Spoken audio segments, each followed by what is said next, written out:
We're now to Israel's war against Hamas in Gaza. Tuesday was the deadliest day for Israeli forces since the Hamas terror attacks on October 7th. 24 Israeli soldiers were killed in the Gaza Strip as the military tried to encircle southern Gaza's main city. Most of the soldiers were killed in an explosion in central Gaza. According to Israeli military officials, 2 buildings that they had been mined for demolition collapsed after Hamas militants fired at a nearby tank. Israeli Prime Minister Benjamin Netanyahu called it one of the most difficult days for his country, and he added that Israel will not stop fighting until absolute victory is achieved.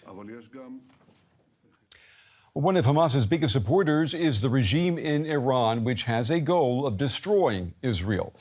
Iran's influence reaches far beyond Hamas in Gaza. The clerical regime in Tehran is using a network of proxies stretching from Israel's border with Lebanon to Iraq to Syria and along the Red Sea. All of these proxies are part of a strategy against Israel and its main ally, the United States. Israeli troops on the advance. Footage from Israel's military shows its forces fighting in the Gaza Strip. Prime Minister Benjamin Netanyahu has repeatedly framed this as a struggle between Israel and Iran, which backs Hamas. Israel has long been locked in a shadow war with Tehran, conducting covert strikes and targeted killings. It was believed to have been behind this strike in Damascus at the weekend. But Netanyahu says his country is now in direct conflict with Iran. Who says we're not attacking Iran? We are attacking it. Iran is the head of the octopus, and you can see its tentacles all around. Iran backs a network of militant groups throughout the Middle East, among their goals to undermine Israel and drive out American influence. These proxies have become more active following the October 7th terror attacks. In Lebanon, Tehran supports and arms Hezbollah, seen by some countries as a terrorist organisation. Its fighters fire rockets into Israel on an almost daily basis. Israel is returning fire. These images released by the Israeli army. But while the situation here at the border is tense, so far each side has been careful to avoid an escalation. Iran also arms the Houthis, an armed group in Yemen's civil war which has seized control of large parts of the country, including the capital Sana'a. Now the Houthis are attacking commercial ships in the Red Sea. They released this video showing them boarding and seizing a cargo vessel. They say they are acting in solidarity with the Palestinians. Yemen is bravely standing against Israel. Thank God for your beautiful efforts. Brave, mighty and proud Yemen is defending the oppressed and strong Palestinian people. The United States and others have sent warships to the region and launched strikes on Houthi targets. Another front is in Iraq and Syria, where Iran appears to be encouraging its militias to attack US military bases. Washington has responded with its own strikes. Israel's president is calling for a global response to these challenges. There is an empire of evil emanating from Tehran. They have proxies all over the region, quietly lurking to undermine any peace process and any stability of the world. And that is exactly what we are seeing, and they have to be faced by a very strong coalition. For the moment, Gaza is the most active front in Israel's Cold War with Iran. But Tehran's proxies are becoming more heavily involved. Each strike and counterstrike could bring the sides closer to open conflict. Well, I'm joined now by Alex Vitanka, director of the Iran program at the Middle East Institute in Washington, D.C. Mr. Vitanka, it's good to have you with us. This growing involvement of Iran's proxies, what is driving all of it? Is it all about the war in Gaza? I think in many ways we really need to go back to the creation of the Islamic Republic back in 1979. And when Ayatollah Khomeini came to power, he kind of created an agenda that his successor, Ayatollah Khamenei, who's been in power since '89, have been pursuing, which is basically the 2 pillars of this regional agenda is to end the state of Israel as we know it, and to push the United States out of the region. And I think, the Islamic Republic has been pretty faithful in sticking to this agenda at a very high cost for the Iranian nation and people. But that's where we are at now. Having said that, on the one hand, while they do want to push the United States out of the region and confront Israel, as we've heard the Iranian Supreme Leader say himself on many occasions since October 7th, Iran is not in a business of confronting the US or Israel militarily directly. So what they're doing instead is the sort of low-intensity warfare through this network of groups that they have created in the last few decades. But it's still not without its risks, because what Iran does not know is the reaction from the West ultimately could be quite costly for Iran. Yeah, I've read that it is the goal of the Islamic Republic of Iran to kill Israel, not with one blow, but with 50 minor or small stabbing wounds, if you will. And with that in mind, do you think then that Iran has more plans? And if yes, what might that look like? I think the Iranian game plan is pretty obvious. In the short term is to bring about a ceasefire in Gaza as quickly as possible, both for humanitarian reasons, as they say, but also to salvage as much of the Hamas military wing as possible.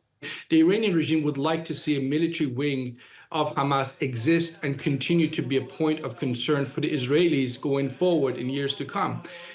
So that's the sort of game plan in the short term. I think in the long term, two things that Iran is banking on. One is not to get itself dragged into a regional war, certainly not one that involves the United States, because once the U.S. enters the war against Iran, that really puts the Islamic Republic at risk. I mean, the future of the Islamic Republic is not a certainty. This is a regime that is hugely unpopular with its own people. This is a regime that has pursued a foreign policy that's hugely unpopular with the Iranian public. So they would take a big risk fighting the United States. And for that reason, they don't want to go there. At the same time, what they're hoping to see is that what Israel is doing in Gaza, its conduct in Gaza, will undermine Israel's long-term presence in the Middle East. And, for example, chip away at support in countries that recently signed the Abraham Accords, the Saudis, the UAE, and so forth. So that, I think, in summary, is what the Iranians are playing at. How has Iran's regional policy shifted since the start of the war in Gaza?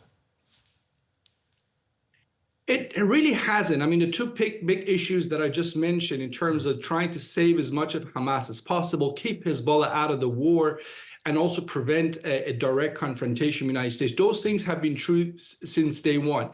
What we saw in the last few weeks, particularly with the attack in the city of Kerman by ISIS Khorasan, and the Iranian response to it, when they started firing ballistic missiles into Syria, Iraq, but also Pakistan, it sort of created a new set of questions in Tehran. And as somebody who's an Iran watcher, I think they're now wondering if what they have done, particularly vis-a-vis Pakistan, was the right course of action. You know, to fire off ballistic missiles at a country that is 3 times your population, that has nuclear arsenal, it just suggested recklessness on the part of the Iranian regime that ought to concern all of us. So one has to hope that messages are going to Tehran that, look, one thing is to have proxies fire off, small rockets into northern Israel and get away with it. Another thing is for Iran to think that it can afford a regional war against adversaries that are much bigger than Iran has faced in recent years.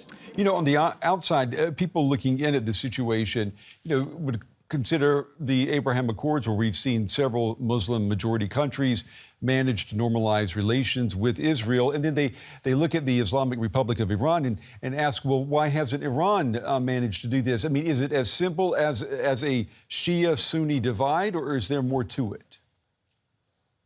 Look, the Iranian enmity toward Israel is limited to the Islamic Republic's leadership. The Iranian people are not, anti-Israeli. And before 1979, Iran and Israel had good relations, as we all know. But as I said, Ayatollah Khomeini came in 1979, decided to turn this into an issue that his regime would invest in, has done at a very high cost. Ayatollah Khamenei, who is the leader today at the age of 84, I doubt very much he's going to change his position. But I think people that are sort of waiting on the wings, trying to maybe be the successors to this supreme leader, they need to really seriously do a bit of soul searching. Is what Iran doing vis-a-vis Israel of any serious benefit to the Iranian national interest? I think most objective observers would say no. It's an ideological commitment by this regime. But if they chose a different course of action vis-a-vis Israel, that would really benefit Iran because it will break its isolation. I'm wondering, too, how this entire situation is affecting Iran domestically. I'm thinking about the recent huge protests against the government. There's the faltering economy, and there's the 45th anniversary of the Islamic Republic, which is coming up soon. Right. Look, I mean, this goes back to what I said before about the region, a regional war being something that's too much of a risk for Ayatollah Khamenei and the generals in the Revolutionary Guards. Precisely for the factor you just mentioned, public sentiment inside of Iran. This is a very angry Iranian public. This is a public that looks around and inside of the border sees incompetence, mismanagement, corruption on scales never seen before. And in terms of foreign policy, a regime that is basically taking risks everywhere you look, while not being able to protect Iranian citizens against basic threats such as ISIS from Khorasan, as we just saw with the attack in Kerman. So it's a regime that, if really its regional policy was put to a vote inside of Iran, I have no doubt it would not be able to win. But final point, if I may quickly make on what we heard from we got 30 seconds. Go ahead. Look, the issue also is this: Iran benefits from other peoples in the region, particularly in this case, Israel, making mistakes.